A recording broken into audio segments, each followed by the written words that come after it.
कागज अपनी किस्मत से उड़ता है और पतंग अपनी काबिलियत से। किस्मत साथ दे ना दे पर काबिलियत जरूर साथ देगी। नमस्ते दोस्तों, जोहार। मैं निमेश सर आप सभी का अभिषेक चक्रवर्ती यूट्यूब चैनल में हार्दिक स्वागत करता हूं। क्लास 12 के स्टूडेंट्स की डिमांड को देखते हुए मैं आज इस वीडियो के माध्यम से 26 तारीख को पॉलिटिकल साइंस यानी राजनीति शास्त्र के जो एग्जाम होने वाले हैं उससे related top 40 MCQ type questions करवाने वाला हूं दोस्तों, जो आपके एग्जाम पॉइंट ऑफ व्यू से बहुत ही ज्यादा इंपॉर्टेंट है। एकदम एग्जाम में छपने लायक क्वेश्चंस को सिलेक्ट किया गया है, तो देर किस बात की दोस्तों, जल्दी से वीडियो को लाइक कीजिए और जमकर अपने सारे दोस्तों पे शेयर कीजिए, ठीक है। और जो भी बच्चे अभी तक इस चैनल को सब्सक्राइब नहीं किए जल्दी से कर लीजिए, क्योंकि आगे पॉलिटिकल साइंस की धुआंधार वीडियोस अपलोड होने वाली है, साथ ही लाइव टेस्ट भी चालू होने वाला है इस चैनल के माध्यम से, तो जल्दी इस चैनल को सब्सक्राइब कर लीजिए। चलिए बिना देरी के वीडियो को शुरू करते हैं। तो आज का पहला और इंपॉर्टेंट क्वेश्चन जो आप लोग देख सकते हैं, शीत युद्ध यानी कोल्ड वॉर कब शुरू हुआ था, यह आपसे क्वेश्चन पूछा गया है। तो कोल्ड वॉर कब शुरू हुआ था दोस्तों? द्वितीय विश्व युद्ध के बाद यानी 1945 में। कब दोस्तों?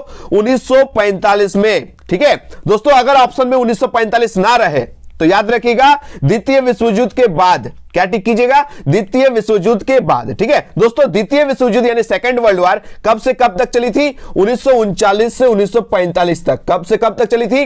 1939 से लेकर 1945। और जस्ट इसके बाद ठीक शीत युद्ध शुरू हो गया। तो क्या टिक कीजिएगा? 1945 या द्वितीय विश्व युद्ध के बाद शीत युद्ध चला था, ठीक है दोस्तों। शीत युद्ध यानी युद्ध के पहले शीत लगा हुआ है, और शीत का मतलब होता है कोल्ड, ठीक है, यानी ठंडा। लेकिन आप लोग जानते हैं युद्ध जो होता है वो गर्म माहौल में होता है, यानी गर्म होना चाहिए। इससे साफ पता चलता है कि शीत युद्ध में रक्तपात देखने को नहीं मिला, भयंकर भयंकर युद्ध देखने को ना मिला। लेकिन शीत युद्ध में रक्तपात देखने को तो मिला नहीं, तो शीत युद्ध क्या है? शीत युद्ध उस स्थिति का नाम है जिसमें देशों के बीच तनाव और संघर्ष जारी रहता है। याद रखिएगा, तनाव और संघर्ष देखने को तो मिलता है, लेकिन यह तनाव और संघर्ष जो है कभी भी युद्ध का रूप नहीं लेता है। इसी परिस्थिति को शीत युद्ध कहा जाता है। तो शीत युद्ध रक्तपात का रूप नहीं लेता है। ये एक कोल्ड वॉर है जो 1945 में शुरू हुई थी या फिर द्वितीय विश्व युद्ध के बाद शुरू हुई थी। चलिए आगे बढ़ते हैं नेक्स्ट क्वेश्चन की ओर। क्वेश्चन नंबर 2 क्या पूछा गया? अप्रैल 1949 में निम्नलिखित में से कौन सा संगठन बनाया गया था? अप्रैल का बात कर रहा है, खासकर 4 अप्रैल। याद रखिएगा 4 अप्रैल 1949 में निम्नलिखित में से कौन सा संगठन बनाया गया था? तो आप लोग याद कीजिएगा नाटो। क्या हो जाएगा इसका करेक्ट आंसर? नाटो, ठीक है। नाटो का फुल फॉर्म बोले तो नॉर्थ अटलांटिक ट्रीटी ऑर्गेनाइजेशन। क्या?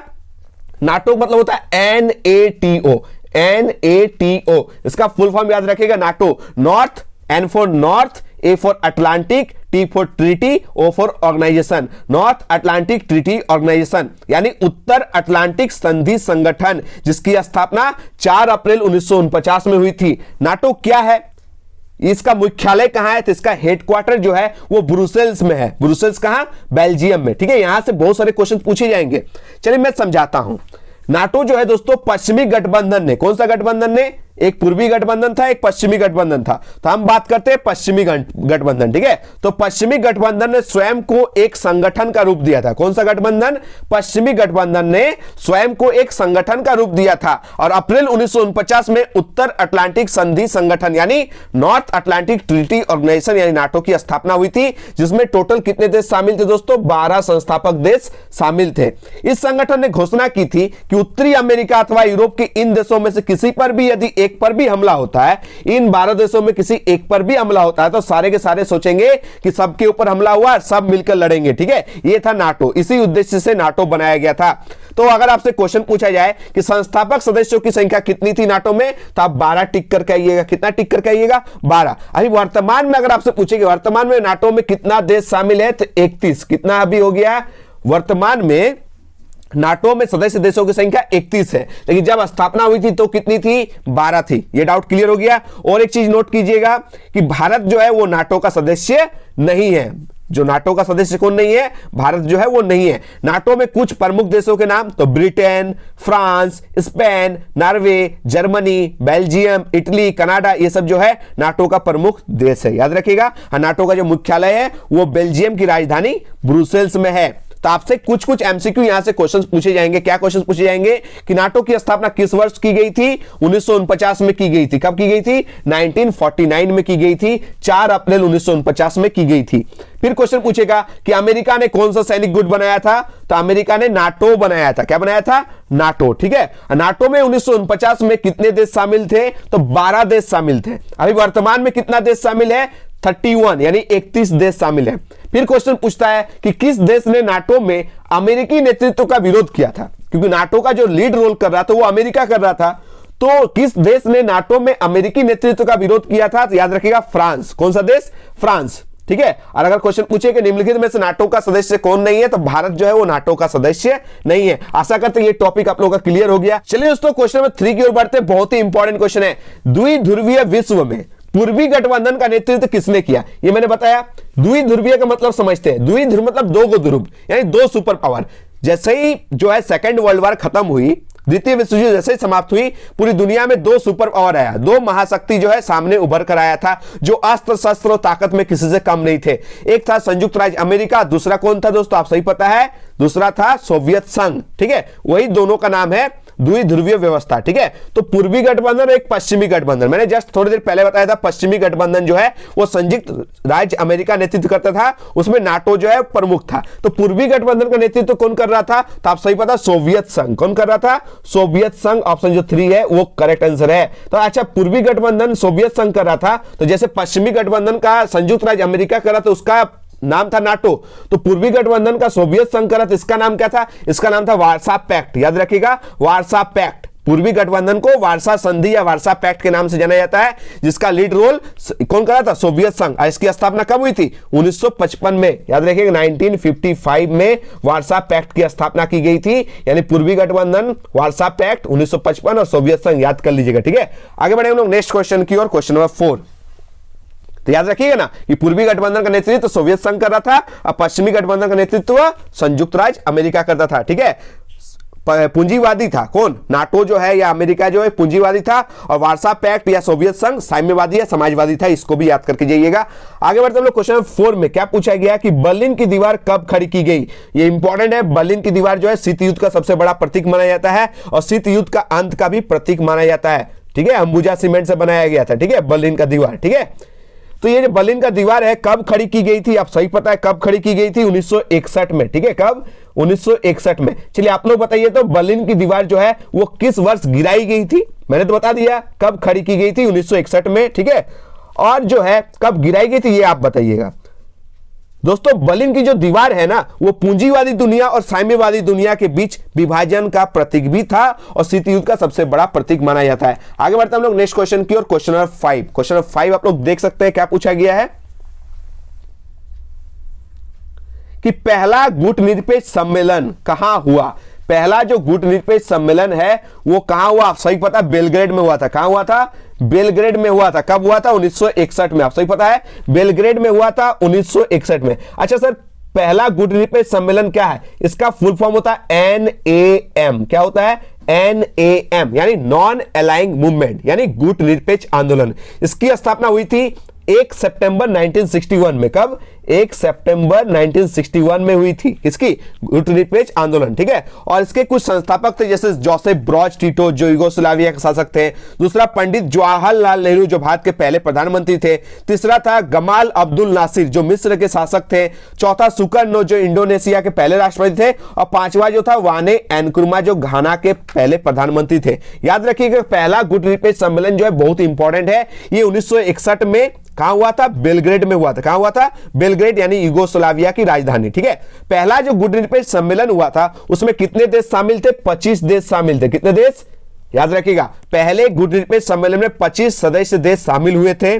गुटनिरपेक्ष आंदोलन का जो सम्मेलन जिस देश में होता है ना, वही देश उसकी अध्यक्षता करता है। और जो इसका जो सचिवालय है वो काठमांडू में है। काठमांडू आप सही पता है कहां है? नेपाल में। ठीक है, अगर आपसे सिंपल में क्वेश्चन पूछा जाए कि गुटनिरपेक्षता से आप क्या समझते हैं, तो विश्व के किसी भी गुट में शामिल ना होना, इसे गुटनिरपेक्षता कहते हैं। पहला गुटनिरपेक्ष सम्मेलन कब हुआ था? 1961 में हुआ था। कहां हुआ था? बेलग्रेड में हुआ था। याद रखिएगा, और पहले गुटनिरपेक्ष सम्मेलन में कितने सदस्य देश शामिल थे? 25 देश शामिल थे। और गुटनिरपेक्षता की नींव रखने में किस भारतीय नेता ने अहम भूमिका निभाई थी? पंडित जवाहरलाल नेहरू ने। याद रखिएगा ना। चलिए आगे बढ़ते हैं लोग नेक्स्ट क्वेश्चन की ओर। देख सकते हैं क्वेश्चन नंबर 6 में क्या पूछा गया है कि किस देश ने नाटो में अमेरिकी नेतृत्व का विरोध किया था? मैंने बताया था ना कि नाटो का जो लीड रोल कर रहा था वो संयुक्त राज्य अमेरिका करता था। ठीक है, लेकिन इसको कौन विरोध किया था? तो याद रखिएगा फ्रांस। क्या हो जाएगा? ऑप्शन 2 जो है वो करेक्ट। इसी तरह पॉलिटिकल साइंस में अच्छे से समझना चाहते हैं, कंसेप्ट को क्लियर करना चाहते हैं और 30 में 30 स्कोर करना चाहते हैं, तो इस वीडियो को भरपूर प्यार दीजिए, बहुत सपोर्ट कीजिए, सारे दोस्तों भी शेयर कीजिए, ठीक है। जितने ज्यादा लाइक्स और कमेंट्स देखने को मिले मैं मोटिवेट होऊंगा। आप लोग के लिए पॉलिटिकल साइंस में 30 का 30 का तैयारी मैं कराऊंगा, ठीक है। टेंशन नहीं लेना है, 30 का 30 एमसीक्यू एकदम लास्ट एग्जाम में पॉलिटिकल साइंस हम फोड़ कराइएगा, ठीक है। तो बस सपोर्ट कीजिए इस चैनल को, जो भी बच्चे सब्सक्राइब नहीं किए कर लीजिए ताकि आगे की वीडियोस की नोटिफिकेशन सबसे पहले आप तक पहुंचे। और कौन कौन चाहते कि पॉलिटिकल साइंस का लाइव टेस्ट लो, ठीक है, हर शाम को पॉलिटिकल साइंस का लाइव टेस्ट कौन कौन चाहते हैं कमेंट में जरूर बताइएगा, लाइव टेस्ट भी लेंगे, ठीक है आप लोगों का। आगे बढ़ते हैं लोग नेक्स्ट क्वेश्चन की ओर। क्वेश्चन नंबर 7 देख सकते हो दोस्तों। क्वेश्चन नंबर 7 में क्या पूछा गया है? पूछा गया बोल्शेविक क्रांति कहां हुई थी। अच्छा, बोल्शेविक क्रांति पूछे या 1917 का रूस का क्रांति पूछे, याद रखिएगा दोस्तों, ये जो हुई थी बोल्शेविक क्रांति ये हुई थी कहां? ये हुई थी रूस में। कहां हुई थी? रूस में। चलिए एक तो चीज बताते हैं, वो नोट कर लीजिएगा। 1917 में। कब? 1917 में, 1917 में। कब? 1917 में रूस में लेनिन के नेतृत्व में। किनके नेतृत्व में? लेनिन, ये नाम याद रखिएगा, लेनिन, ठीक है। 1917 में रूस में लेनिन के नेतृत्व में बोल्शेविक क्रांति हुई थी। किनके नेतृत्व में हुई थी भाई? लेनिन के। कब हुई थी? 1917 में। कहां हुई थी? रूस में। 3 क्वेश्चन याद करके जाइएगा। कब हुई थी? 1917 में। किनके द्वारा की गई थी? लेनिन के द्वारा की गई थी। और कहां हुई थी? रूस में हुई थी, ठीक है। एक समाजवादी सोवियत गणतंत्र बन गया था, ठीक है। तो याद रखिए बोल्शेविक क्रांति कब हुई थी? 1917 में हुई थी। किनके द्वारा? लेनिन के द्वारा। और कहां हुई थी? रूस में। याद कर लीजिएगा। आगे बढ़ेंगे हम लोग नेक्स्ट क्वेश्चन की ओर। क्वेश्चन नंबर आप लोग देख सकते हैं 8। क्या पूछा गया क्वेश्चन नंबर 8 में कि 1917 में रूस में समाजवादी गणराज्य की स्थापना किसने की थी? तो 1917 में ही बोल्शेविक क्रांति हुई थी लेनिन के द्वारा। तो याद रखिएगा लेनिन याद कर लीजिएगा। ऑप्शन जो 2 है वो करेक्ट आंसर है, ठीक है। मैंने बताया ना कि 1917 में जो बोल्शेविक क्रांति हुई थी रूस में, तो समाजवादी गणराज्य की स्थापना किसने की थी? लेनिन ने की थी। अगर 1917 पूछे, बोल्शेविक क्रांति पूछे, 1917 का रूसी क्रांति पूछे, तो लेनिन को टिक करके आइए, दूसरा नाम एकदम नहीं, ठीक है। आगे बढ़ते हम लोग नेक्स्ट क्वेश्चन की ओर। क्वेश्चन नंबर 9 क्या है क्वेश्चन? ग्लासनोस्ट और पेरोस्ताइका के जो नियम है किसने दिया था? ये आप रखिएगा। इसका जो करेक्ट आंसर हो जाएगा मिखाइल गोर्बाचेव, जो सोवियत संघ के अंतिम राष्ट्रपति थे। उन्होंने 2 मंत्र दिए थे, ग्लासनोस्ट और एक पेरोस्ताइका। याद रखिएगा, ये जो सोवियत संघ के अंतिम राष्ट्रपति का नाम था मिखाइल गोर्बाचेव। इन्हीं के ऊपर कलंक लगा कि सोवियत संघ का जो पतन हुआ इन्हीं के कारण हुआ था, ठीक है। याद कर लीजिएगा। आगे बढ़ते हम लोग नेक्स्ट क्वेश्चन की ओर। क्वेश्चन नंबर 10 देखिए। क्वेश्चन 10 बहुत ही इंपॉर्टेंट क्वेश्चन है कि सोवियत संघ का विघटन कब हुआ, ठीक है। क्योंकि 2 ही महाशक्ति था, एक संयुक्त राज्य अमेरिका और एक सोवियत संघ। तो सोवियत संघ का जो है वो विघटन हो जाता है, पतन हो जाता है, यानी खत्म हो जाता है। कब हो जाता है? 1991 में। तो ये आपसे क्वेश्चन पूछा जा सकता है कि जो शीत युद्ध है कब से कब तक चली थी? तो ये स्टार्ट हुई थी 1945। कब स्टार्ट हुई थी? 1945। कब तक चली? 1991 में। ऐसा क्यों? क्योंकि 1991 में एक महाशक्ति यानी सोवियत संघ का पतन हो जाता है, विघटन हो जाता है, इसका शीत युद्ध खत्म हो जाता है, ठीक है। तो स्टार्ट हुई थी शीत युद्ध 1945 में और इसका पतन हो गया 1991 में, यानी खत्म हो गया, ठीक है। आगे बढ़ते हैं क्वेश्चन नंबर 11 की ओर। क्या पूछा गया क्वेश्चन नंबर 11 में? तस्कंद जो है वो किस देश की राजधानी है? तो तस्कंद जो है वो उज्बेकिस्तान की राजधानी है। किसकी? उज्बेकिस्तान। इसको रट लेना है, ठीक है। आगे बढ़ते हम लोग क्वेश्चन 12 की ओर। क्वेश्चन 12 में क्या पूछा गया? परमाणु अप्रसार संधि पर किस देश ने हस्ताक्षर नहीं किया? परमाणु अप्रसार एक संधि था जिसमें किसी देश ने जो है सिग्नेचर नहीं किया, साइन नहीं किया। तो कौन? वो महान देश और कोई नहीं, हम लोग का अपना महान देश भारत, ठीक है। इन्होंने नहीं किया।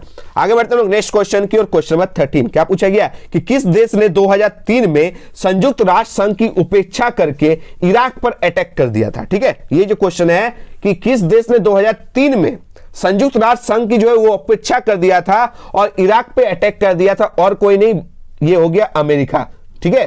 पता ही है ना आप सभी को कि सोवियत संघ के विघटन के बाद संयुक्त राज्य अमेरिका एकमात्र महाशक्ति बन गया था, ठीक है। याद रखिएगा। आगे बढ़ते हम लोग क्वेश्चन 14 की ओर।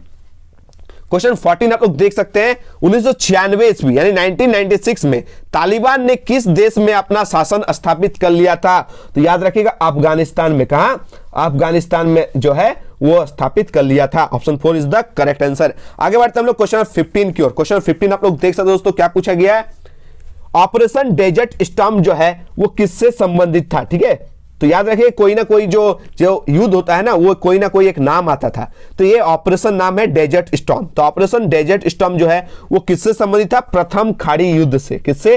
प्रथम खाड़ी युद्ध से, ठीक है। स्मार्ट बमों का इसमें यूज किया गया था, ठीक है। आगे बताएंगे डिटेल में। क्वेश्चन 16 आप लोग देख सकते हो दोस्तों, क्या पूछा गया है कि कुवैत पर किस राज्य ने अवैध कब्जा कर लिया था। कुवैत पर जो है किसी देश ने जो है अवैध रूप से कब्जा कर लिया था। वो देश और कोई नहीं दोस्तों, इराक। क्या इराक जो है कुवैत पर अटैक करके कब्जा कर लिया था दोस्तों 1990 में। कब? 1990 में इराक ने, कब याद रखिएगा, 1990 में, ठीक है। 1990 में इराक ने कुवैत पर अटैक किया और कुवैत पर कब्जा कर लिया। अमेरिका पूरी दुनिया को अपना ताकत दिखाना चाहता था और उसे एक अच्छा अवसर मिल गया और उसने इराक पर अटैक करके ना कुवैत को मुक्त कर लिया था। याद रखिएगा, ये जो कुवैत पर किस देश ने कब्जा किया था? इराक ने। लास्ट में इराक पर कौन अटैक किया? अमेरिका। किसको छुड़ाया? कुवैत को। याद कर लीजिएगा। आगे बढ़ते हैं क्वेश्चन 17 की ओर। क्वेश्चन 17 आप लोग देख सकते हैं, साम्यवादी चीन का उदय जो है वो कब हुआ? साम्यवादी चीन का जो उदय हुआ था 1949 में। याद रखिएगा 1949 में जो है साम्यवादी चीन का उदय हुआ था। आगे बढ़ते हम लोग क्वेश्चन 18 की ओर। बहुत ही इंपॉर्टेंट क्वेश्चन, इसको अच्छे से समझाएंगे, टेंशन नहीं लेना है। यहां से क्वेश्चन बनते हैं। खुले द्वार की नीति, जिसको इंग्लिश में बोले तो ओपन डोर पॉलिसी। क्या? Open door policy. इंग्लिश भी जान के जाइए, क्योंकि कभी कभी क्वेश्चन जो है ना खुले द्वार की नीति की जगह फट से दे देगा ओपन डोर पॉलिसी हिंदी में लिख के, तो आप लोग कंफ्यूज हो जाइएगा। तो इंग्लिश हिंदी दोनों को जान के जाना जरूरी है। तो खुले द्वार की नीति को किसने अपनाया था? ओपन डोर पॉलिसी को किसने अपनाया था? चीन ने। किसने अपनाया था? चीन ने। इसको अच्छे समझिएगा। 1978 का बात करते हैं। कब का? 1978, 1978 का बात करते हैं दिसंबर में, ठीक है। सन 1978 के दिसंबर में देंग सियाओपिंग, नाम थोड़ा सा चीन का है तो इसी तरह नाम मिलेगा, ठीक है। देंग सियाओपिंग ने ओपन डोर पॉलिसी यानी मुक्त द्वार या फिर खुले द्वार की नीति, अच्छा खुले द्वार की नीति को दूसरा नाम मुक्त द्वार की नीति या फिर ओपन डोर पॉलिसी जो है वो अपनाया था। कौन? 1978 में, याद रखिएगा दिसंबर महीना में देंग सियाओपिंग ने ओपन डोर पॉलिसी अपनाया था, ठीक है। इस नीति को अपनाया था और इसके बाद जो है ना कुछ वर्षों में चीन जो है एक बड़ी आर्थिक ताकत के रूप में उभर कर सामने आया था, ठीक है। बहुत ताकतवर देश बन गया था। आगे बढ़ते हम लोग क्वेश्चन नंबर 19 की ओर। यूरोपीय संघ की स्थापना कब हुई थी? ठीक है, यूरोपीय संघ की स्थापना कब हुई थी? यहां पे एक भी करेक्ट नहीं लग रहा है, ठीक है, एक भी करेक्ट नहीं है। इसको याद कर लीजिएगा। 1 नवंबर। कब? 1 नवंबर, 1 नवंबर याद रखिएगा 1993, 1 नवंबर 1993 यानी 1993 में मास्ट्रिच में हुई थी। कहां हुई थी? मास्ट्रिच। मास्ट्रिच कहां है? नीदरलैंड में। तो यूरोपीय संघ की स्थापना 1 नवंबर 1993 को मास्ट्रिच यानी नीदरलैंड में हुई थी, ठीक है। और यूरोपीय संघ का जो मुख्यालय है, हेडक्वार्टर, वो कहां है? ब्रुसेल्स में है। और आप सही पता है ब्रुसेल्स जो है वो बेल्जियम की राजधानी है। तो इसको याद कर लीजिए, यहां से क्वेश्चन पूछे जाएंगे कि यूरोपीय संघ की स्थापना कब हुई थी? 1 नवंबर 1993 में हुई थी। कहां हुई थी भाई?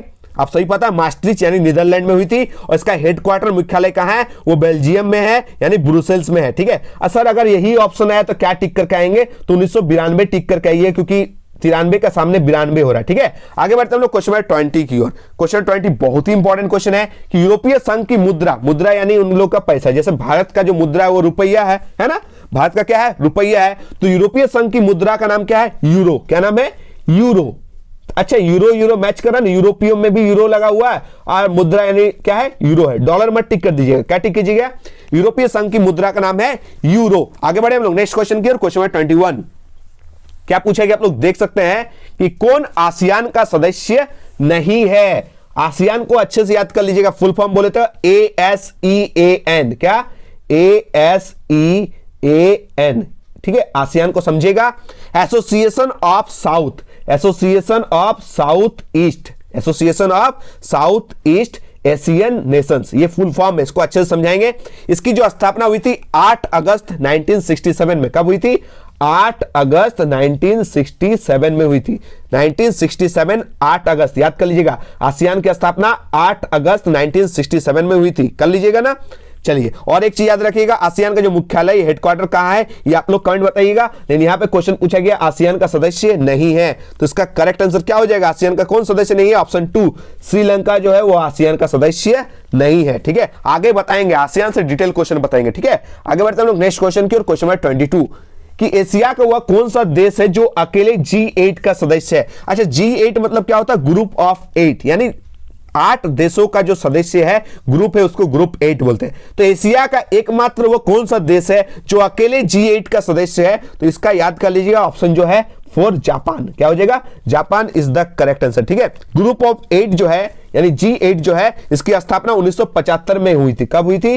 1975, 1975 में फ्रांस के द्वारा की गई थी। किनके द्वारा की गई थी? फ्रांस के द्वारा। ठीक है, आगे मैं डिटेल बताऊंगा। ठीक है, आगे बढ़ते हम लोग नेक्स्ट क्वेश्चन की ओर। क्वेश्चन नंबर 23, किस पड़ोसी देश के साथ भारत ने 1962 में युद्ध लड़ा था? देखिए 1962 में भारत जो है किसी पड़ोसी देश के साथ युद्ध लड़ा था, तो वो पड़ोसी देश कौन सा है? आप लोग अधिकतर बच्चे जो पाकिस्तान टिक कर कहेंगे, नहीं, यहां जो करेक्ट आंसर हो जाएगा चीन हो जाएगा। क्या हो जाएगा?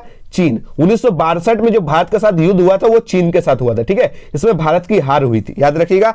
आगे बढ़ते हैं लोग नेक्स्ट क्वेश्चन। दोस्तों ये जो भारत चीन का जो युद्ध हुआ था ना, वो कब हुआ था? 1962 में हुआ था। उस समय भारत का प्रधानमंत्री कौन थे? पंडित जवाहरलाल नेहरू थे। इसको भी याद कर लीजिएगा। आगे बढ़ते हैं हम लोग क्वेश्चन नंबर 24, दक्षिस। दक्षिस बोले तो सार्क। क्या नाम है? SAARC. SAARC, full form SAARC, the south Asian association for regional cooperation. ठीक है, सार्क की स्थापना यानी दक्षिस की स्थापना हुई थी 8 दिसंबर 1985। याद रखिएगा 8 दिसंबर 1985 में की गई थी और इसका जो मुख्यालय है वो काठमांडू में। ठीक है दोस्तों, सार्क में 7 देशों का एक संगठन था। कितना देशों का संगठन था? 7 देश। ये जो 7 देश है दक्षिण एशिया में स्थित है। ठीक है, लेकिन वर्तमान में सार्क में सदस्य देशों की संख्या कितनी है वो आप लोग कमेंट बताइएगा। जब दक्षिण यानी सार्क बना था तब 7 देशों का संगठन था। अभी वर्तमान में दक्षिण में कितना है आप लोग कमेंट जरूर बताइएगा। ये जो क्वेश्चन पूछा गया कि दक्षिण यानी सार्क का मुख्यालय कहां है, तो इसका मुख्यालय कहां है? आप सही पता है कहां है दोस्तों इसका मुख्यालय? इसका जो मुख्यालय है ऑप्शन नंबर 3 जो है काठमांडू। आप सही पता है, नेपाल में। कहां? काठमांडू यानी नेपाल में है। आगे बढ़ते हैं हम लोग नेक्स्ट क्वेश्चन की ओर। क्वेश्चन नंबर 25, क्या पूछा गया? तस्कन समझौता। एकदम इंपॉर्टेंट क्वेश्चन है, छपने वाला क्वेश्चन, कि तस्कन समझौता जो है वो कब हुआ था? वो हुआ था 10 जनवरी 1966 में। कब हुआ था? 10 जनवरी 1966 यानी option 1 is the correct answer. ठीक है, तस्कन समझौता जो है भारत और पाकिस्तान के बीच किनके बीच में हुआ था? याद कर लीजिएगा, अच्छे समझाता हूं। अनिमेश सर जो है ना वो टॉपिक को अच्छे से एक्सप्लेनेशन करके समझाते हैं। ठीक है, आप लोग सब्र करके देखिएगा, अच्छे समझिए, क्योंकि जो है आप लोग को लास्ट एग्जाम में जो है वो धाकड़ तरीके से देना है और 30 में 30 MCQ करेक्ट करना है, सब्जेक्टिव में भी 4 के आना है। ठीक है, तो इसीलिए अच्छे से समझना है, अच्छे से वीडियो देखिए और सपोर्ट कीजिए इस चैनल को, ज्यादा से ज्यादा लाइक कीजिए। पॉलिटिकल साइंस में जितना ज्यादा लाइक देखने को मिलेगा, कमेंट्स देखने को मिलेगा, कौन कौन चाहते हैं मेरे साथ तैयारी करना पॉलिटिकल साइंस में, कमेंट में जरूर बताइएगा। आप लोग कमेंट देखकर ना डेली पॉलिटिकल साइंस वीडियो को अपलोड करूंगा। ठीक है, ये मेरा वादा रहा आप लोगों से। तो तस्कन जो समझौता है वो कब हुआ था? वो 10 जनवरी 1966 में हुआ था और भारत और पाकिस्तान के बीच में हुआ था। अच्छा, उस टाइम भारत के प्रधानमंत्री कौन थे?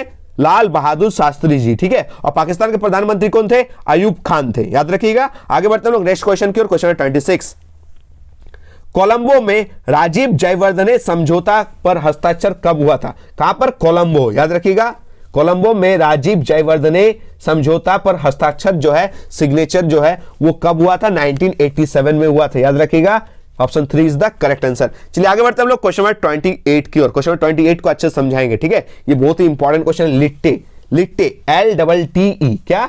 LTTE, ये लिट्टे का फुल फॉर्म बताएंगे। ठीक है क्या बताएंगे?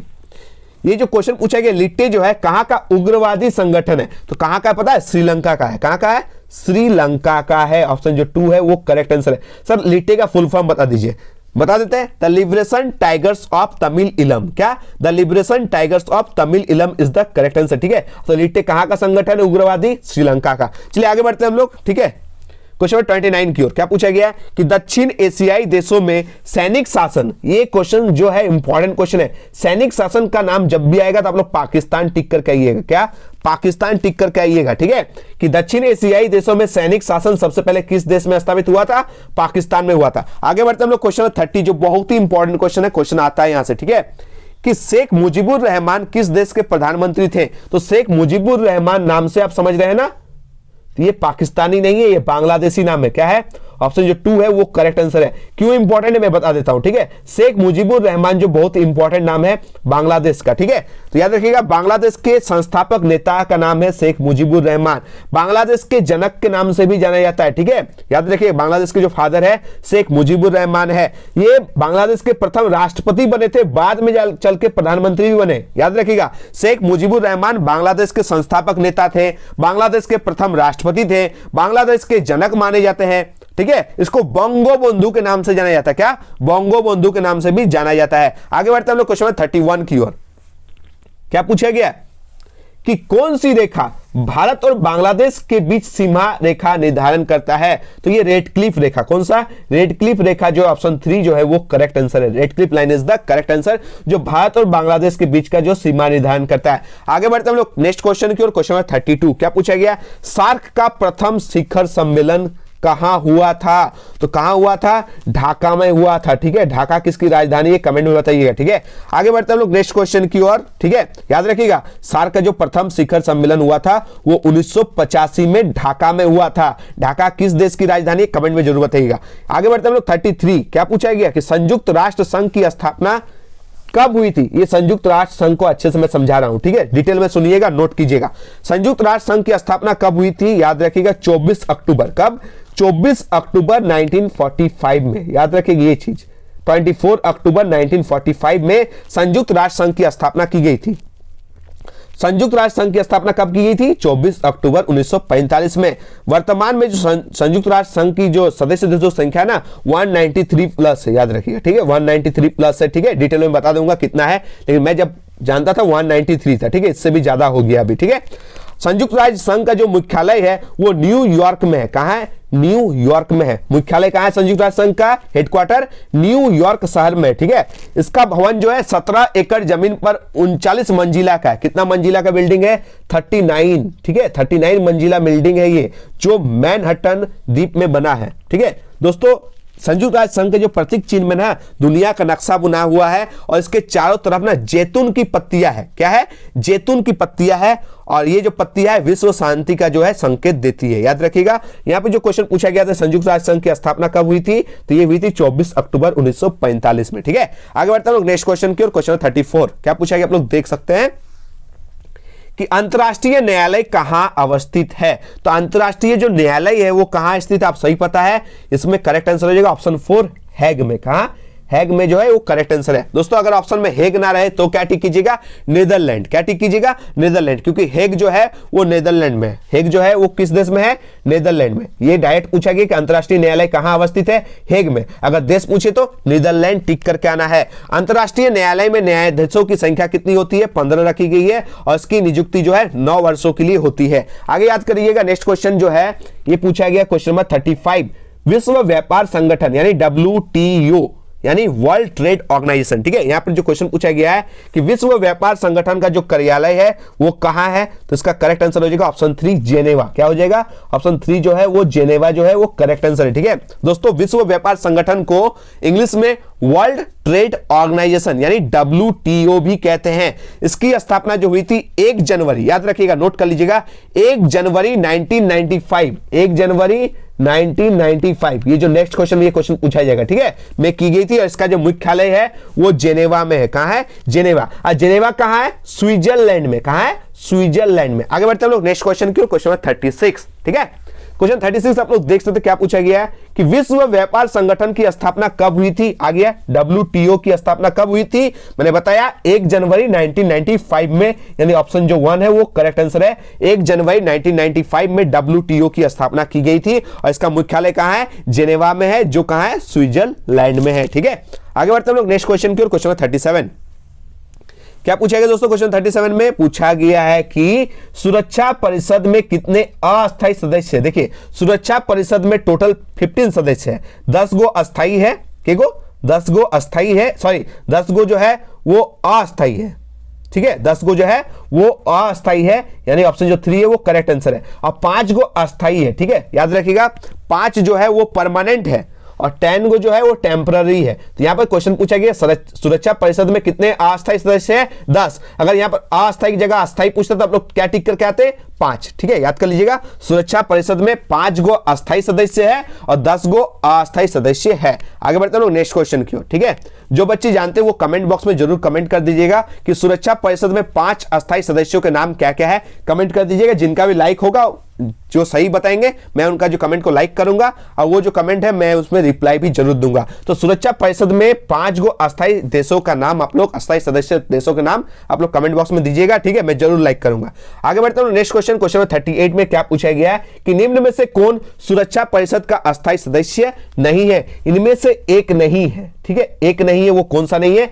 इजराइल नहीं है। तो यहीं पर तो 5 में 3 गो का नाम हम लोग को याद हो गया, चीन, अमेरिका और रूस, ये सुरक्षा परिषद के अस्थायी सदस्य है। और 2 गो जो है वो आपको खोज के लिखना है कमेंट बॉक्स में, ठीक है। 3 का नाम यहीं पर क्लियर हो गया, चीन, अमेरिका और रूस, ठीक है, इजराइल नहीं है। और 2 क्या क्या है आप लोग कमेंट में बताइएगा, ठीक है। आगे बढ़ते हैं हम लोग क्वेश्चन नंबर 39 की ओर, ठीक है। क्वेश्चन 39 में क्या पूछा गया आप लोग देख सकते हैं कि एमनेस्टी इंटरनेशनल जो है का संबंध जो है किससे है? एमनेस्टी इंटरनेशनल का जो संबंध वो किससे, आप सही पता है किससे है? ऑप्शन जो 3 है वो करेक्ट आंसर हो जाएगा, मानवाधिकार यानी ह्यूमन राइट्स से। किससे?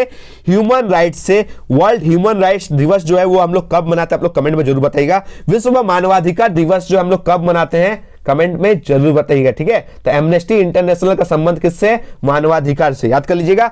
आज का लास्ट और अंतिम क्वेश्चन देख सकते हैं, क्वेश्चन नंबर 40 क्या पूछा गया देख सकते हैं। क्वेश्चन नंबर 40 में पूछा गया है कि नई आर्थिक नीति किस भारतीय प्रधानमंत्री के समय लागू हुई थी? नई आर्थिक नीति जो है वो पीवी नरसिम्हा राव के टाइम में, ठीक है। तो ऑप्शन जो 1 है वो करेक्ट आंसर है, ठीक है दोस्तों। नई आर्थिक नीति के समय पीवी नरसिम्हा राव जो है वो भारत के प्रधानमंत्री थे, याद रखिएगा। और डॉक्टर जो मनमोहन सिंह जो है ना वो वित्त मंत्री थे, उस टाइम क्या थे? वित्त मंत्री थे। तो इसका करेक्ट आंसर प्रधानमंत्री पूछा है तो नरसिम्हा राव मानना है, वित्त मंत्री पूछता तो डॉक्टर मनमोहन सिंह मानना है, ठीक है। तो दोस्तों आशा करते हैं ये आप लोग के जो सारे 40 एमसीक्यू क्वेश्चन जो है वो आसानी से क्लियर रूप से कंसेप्ट क्लियर हो गया, आप लोग को समझ में आ गया, ठीक है। बस आप लोग ये 40 क्वेश्चन जो है आराम से कर लीजिए क्योंकि बहुत इंपॉर्टेंट क्वेश्चन है ये। तो नंबर 1 वीडियो है, नंबर 2 जो है सेट 2 भी आने वाला है, ठीक है। कौन कौन चाहते हैं कमेंट में जरूर बताइएगा। अगर ये वीडियो थोड़ी सी भी हेल्पफुल लगी, अगर मेरा मेहनत थोड़ा सा भी अच्छा लगा तो प्लीज इस वीडियो को लाइक कीजिए, जमकर अपने सारे दोस्तों को भी शेयर कीजिए और एक प्यारा सा कमेंट देकर फीडबैक देना ना भूलें, ठीक है। तब तक मिलते हैं एक नए वीडियो के साथ। धन्यवाद, जय हिंद।